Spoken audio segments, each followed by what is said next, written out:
Welcome, and our next guest today is Bruce Bragagnolo from Executive Chairman of Regency Silver, symbol RSMX on the TSX Venture Exchange. Bruce will be talking about a spectacular high-grade discovery in Mexico on his flagship asset. He's had a ton of experience in Mexico, created a lot of shareholder value through some mergers and acquisitions and putting mines into production. And Bruce, I won't steal your thunder because you've got some really exciting discovery holes to talk about to the audience here, and we'll have a little bit of Q&A afterwards. So we'll take it from there. Yeah, thanks a lot, Arlen, and thanks for the format today. And you're absolutely right. We're drilling into a very large, high-grade system in Mexico, and those of you out there that know my past performance in Mexico, we had Timmins Gold, which was a 100,000 ounce a year plus producer in northern Sonora. Also, I was one of the founders of Silvermex Resources, which was ultimately sold to First Majestic, and also a director of Continuum Resources, which owned the San Jose mine, and we merged with First Majestic back in 2012. So I've been in the country a long time. I really like Mexico as a jurisdiction. I know it's had a little bit of bad press recently because, there's a few things going on there in the mining sector that, are viewed negatively, but it looks like the new mining law is going to be repealed soon. Just getting to the macro picture initially. And there's going to be a new government in June. And I'm optimistic that things are going to get much better in the country. It's still not, it's not a bad place to work. It's just that it could be better with some better legislation. But there is a wealth of mineral endowment in Mexico. It would be very difficult to find what we have found at Dios Padre in other parts of the world. As a matter of fact, Dios Padre looks to be very unique in that it's a large structure with a high-grade zonation to it, especially with the gold. And when we saw our first piece of core, we were amazed at the grade of the gold that we found when we first got our assays back. I'm just going to share the screen here and bring up the corporate presentation. Okay. So here's the presentation that you can find on our website. It shows the initial piece of core, which demonstrated to us that we're drilling into a larger system. We knew there was a lot of pyrite and chalcopyrite in the core, but we really didn't have an idea how high the gold grade was going to be. And we were very pleasantly surprised when we hit 36 meters of 6.84 grams per ton of gold, 0.88% copper, and 21 grams of silver. Now, it's important to note that we're in the laramide copper porphyry belt of Mexico. And we were initially targeting a copper zone that was shown by induced polarization, or IP. And it shows the chargeability of the rock. So when we hit the copper, we knew we were into a big structure. And then when we had the gold with it, we knew that we're into a big structure with high-grade gold over many meters. So we followed up hole one, and that was our very first hole into the anomaly. We followed up hole one with 38 meters of 7.36 grams per ton of gold in hole 2321, and also almost 30 meters of 6.32 grams per ton of gold in hole 2314. So this whole zone extends over about 250 meters, and it's open in all directions. So, right from the start, we've had a lot of success at Dios Padre. And just put it in perspective, I looked it up last night. 38 meters is a 15-story building. So just go have a look at a 15-story building. And that's how wide this zone is. So it looks like we're onto something here that has both the grade and the size necessary for a mid-tier to major to be very interested in the project. We do have a silver resource, and one of the things that first attracted us to the Dios Padre project was the fact that it was a very wide zone. The old mining workings that had been there for a number of years were 60 feet high in some areas. So the breccia on surface showed us that this had potential for size, and the grade was very good as well. When you put the grade into a resource estimate, you generally lose a lot of ounces and lose a lot of grade. Here we have 11.375 million ounces of silver equivalent at a very good grade of 255 grams per ton silver equivalent. So that was a a good resource for the start, but the real value is going to be in the gold, silver, copper zone that is deeper. But the breccia is the same on the surface as it is at depth. So the surface silver zone is the upper portion of mineralization here. There's our board and management. Mike Tucker is our head geologist. He's done a fantastic job on the ground. There's myself, Hesper Runawagen, and Mick Thompson. We're keeping the team lean. We want to make sure that all the money goes into the ground. And so far, we've had a lot of success with our groundwork. Just to show my track record, this is the old San Francisco mine of Timmins Gold. We listed Timmins Gold in the New York Stock Exchange back in 2011. And there aren't too many people out there, I don't believe, that have built a 22,000 ton per day crushing system and 100,000 ounce per year gold mine. So I've been in Mexico a long time, love the country, great place to work. So where is Dios Padre? Dios Padre is on the eastern portion of Sonora. Sonora is known as a mining state. Most of the big mines in Mexico are in Hermosillo. The biggest one for gold is La Herradura, which is a Fresnillo mine. It's over on the coast. The biggest copper mine is Cananea. And as I said earlier, most of the grade at Cananea is in the breccia. One thing about Mexico is the infrastructure is excellent. We have highway access to within about 20 kilometers of the site. We have power, we have skilled labor, and it's overall a good place to work. Lots of mines in the district. We have Dolores, owned by Pan American Silver. We have Mulatos, Pinos Altos, La India, Santa Elena, and Las Chispas are up a little farther north. Las Chispas has been one of the biggest success stories in the world for discoveries over the last few years. And we feel we're onto something very special at Dios Padre that hopefully will be classified in the same category as Las Chispas is. The combination of grade and size potential here are quite remarkable. We've been looking for analogies, and the closest that we can come to is collective mining in Colombia. And they've had some very good results. One thing that sets us apart is that high-grade gold zonation that we find at around the 400-meter level. So that's something that the other projects don't seem to have. So here's kind of the map that tells it all. So at the surface, we have the upward expression of mineralization. This is the silver mine. Same breccia as we find in the breccia zone, and the gold zone and the copper zone seem to be separate. The breccia contains the gold, the porphyry contains the copper, and where they meet up, you get high-grade gold and copper. So there's a lot of potential in the copper zone right now that we haven't explored yet. So we have to go down dip on the copper zone and along strike as well. The next holes are targeted for this zone along towards the southeast.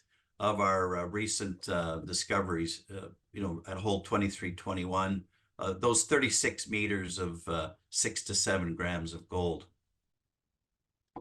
So we learned a lot from the program of 2023. We learned the orientation of the mineralization. It appears to be running to the northwest southeast, which makes sense because that's the way that Mexico was formed. A lot of the big plate tectonics in Mexico go in that direction. So that's good to know, because now we can target our drilling and be more efficient with our drilling. We don't suspect that it was going east-west anymore. We know where the dip is, and we'll be able to drill from over to the side and effectively target our drilling.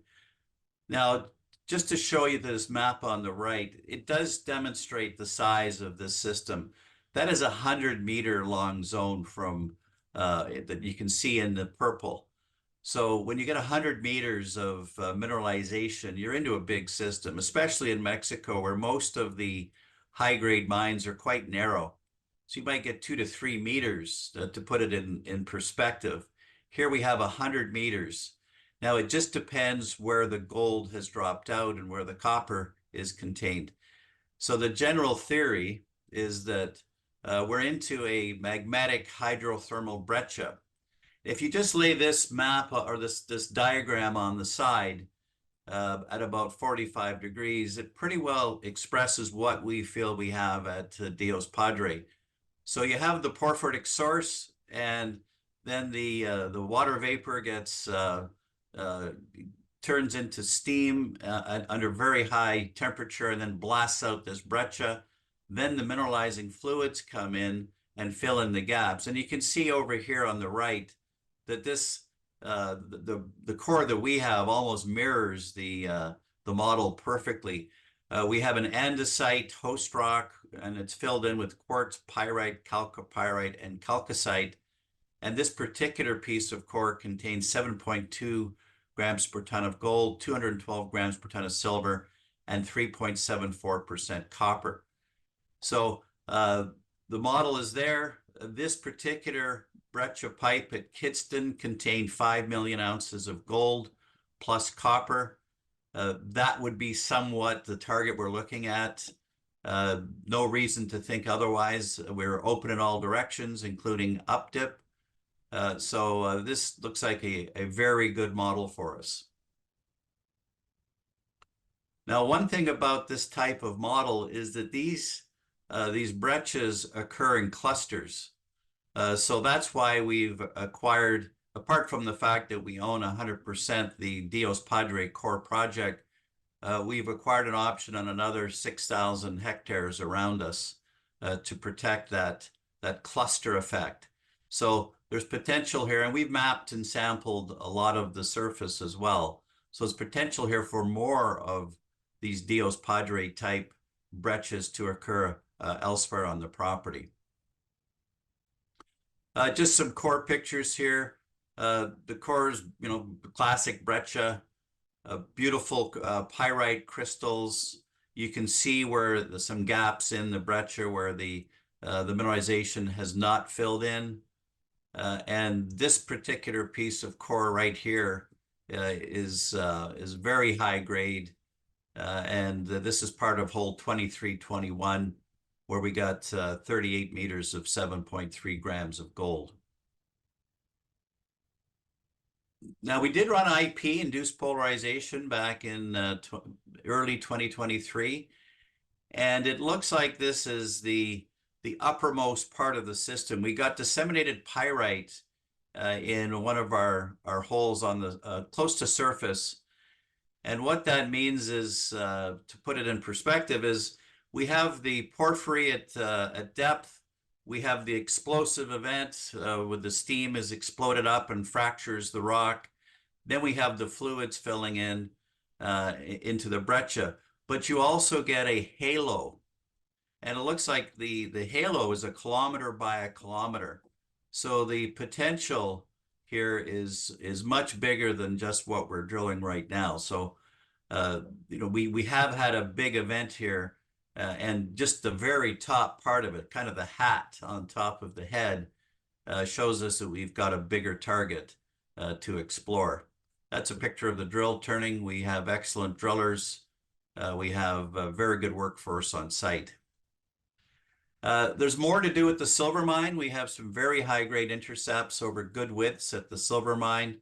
We have 32.5 meters of 408 grams, and included in that is 1.9 meters of 3,000 grams or 3 kilos of silver. We drilled 12.4 meters of 558 grams of silver. So more work to do up there to increase that resource. And what we have to do also is we have to fill in the gap. There's a gap here. Actually, I'll show you on a different graphic that I have. We have a gap that we have to fill in. I'll just stop sharing for a second and then share it again.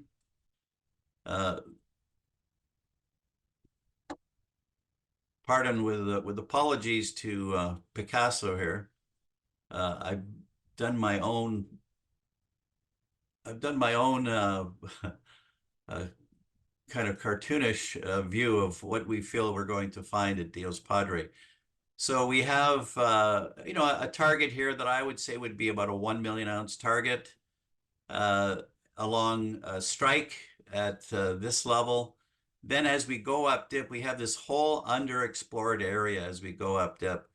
And we're expecting a kind of a gold-silver transition zone and then a silver-gold transition zone, depending on how the mineralization has dropped out. The general theory is that when the fluids came up, they probably hit the water table and the gold dropped out at different areas, and so did the silver, depending on the temperature and whatever trap there was for the gold and silver. So we expect to hit more of these zones as we go up dip and also down dip. So there's a lot of potential here for increasing the different zonation and finding other zones of high-grade mineralization. So that's Dios Padre in a nutshell. We are doing work on our other projects in Mexico right now. We're doing the basics. We have mapped and sampled a lot at Dios Padre. We're going to be mapping and sampling in preparation for upcoming drill programs. Everybody knows the market right now is not the greatest, but gold has hit an all-time high, and we're all optimists here. We expect that this is going to be a raging bull market at some point. Dios Padre is poised to reveal itself as we get the drills turning again and get back on the ground. Great. Thanks very much for that, Bruce. I noticed on one of your slides you had on your silver deposit, excuse me, you had a lot more higher grade gold near the bottom of that silver deposit. Are you seeing the same type of mineralization there as you are down dip with your discovery? Yes, we are. The breccia at surface is the same mineralization we're seeing at depth. So it looks like the surface is just a continuation of the breccia that we're seeing at depth. So this is part of one system. There might be gaps in the mineralization, but we're quite confident that there's going to be more of these high grade zones as we go up towards the surface. Okay, like a feeder zone, of course. Well, the feeder zone will be at the bottom of the system, and then at some point there's been traps for mineralization, and our theory right now is it's probably the water table. So that water table over millions of years is going to move, and the fact that we have the silver mine on surface, which contains the same breccia that we're seeing in the new gold copper zone, demonstrates to us that we're going to find more of these zones as we go up dip towards the surface. Now, you had mentioned earlier that you don't get a lot of deposits like this in Mexico. Most of the high-grade Mexico deposits are these narrow epithermal veins. So this is very different. Is there any other stories out there it's kind of like that has an analogy to this deposit out there, like any public stories? Well, collective mining is the closest that we've seen. they've had a bit of a head start on us as far as discovery. Uh, what they're doing, what they've got is they've got uh, they've got more of the mineralization. They're getting it over wider widths, but nobody else seems to have this high grade core that we have. And personally, I would much rather have the high grade core because that's going to drive the economics of mining eventually. Because high grade over that type of width is very unusual. It's Hmm. really hard to find an analogy to this because the that high grade gold corridor is very rich. It's quite unique. Yeah, yeah. We got a few questions actually about politics right now in Mexico. Ah, well, bring them Surprise, on. surprise. Yeah, yeah. One question, which is I think a pretty simple answer. We're not affected, or you're not affected by the new open pit ban in Mexico. Well, no, we're not, and all of that I feel is going to go away over the next few months. Hmm. Hmm. When are the upcoming federal elections? June the 2nd. June the 2nd. And how do you think this plays out? My own view is it looks right now that Morena is going to win the next election. They're ahead in the polls, but you can't always trust the polls. But there probably will be a minority government. And minority governments can actually work very well sometimes. So I think that'll kind of take the rough edges off of their mining policy and smooth it out a little bit. The New Mexico mining law that was passed or is somewhat in limbo right now because there's no regulations for it. It looks like that's going to fall by the wayside. There's been a constitutional challenge to it, which looks like it's going to be successful. And that constitutional challenge is well founded. So it looks like that New Mexico mining law is going to be repealed. Hmm. That should happen sometime in April. Okay. And that'll solve a lot of the problems. I mean, that'll solve a lot of the negative talk about Mexico. And I don't think there's going to be any momentum to bring in a new mining law after this one gets repealed. So it'll be back to the status quo. Yeah. What's your cost of drilling there? The cost of drilling there is all in is about $250 per meter. That includes geologists, drilling, assays, camp costs, everything. Hmm. It's about $150,000 per hole, which is a 600-meter hole. As we go up dip, we're going to have shallower holes, so the cost per hole is going to come down. Hmm. And then what would you be looking to plan out for your next program? Next program would be 10 holes. So, you know, we're looking at somewhere around 1.5 million US, and that'll be a long strike. That circle that you saw in the diagram is where we're going to target the holes. The model is leading us in that direction. When your last hole is your best hole, you've got to keep following a long strike in that direction. Yeah. That's what we plan to do. Yeah, of course. And then what kind of spacing are you looking to do? Are you going to be stepping out 100, 150 meters, or are you still going to be pretty conservative with like 25, 50-meter step outs? We're going to be doing 50-meter step outs. Yeah, Yeah, yeah. that's worked very well for us so far. If we had gone any farther than that, we would have missed the northwest southeast orientation of the zone.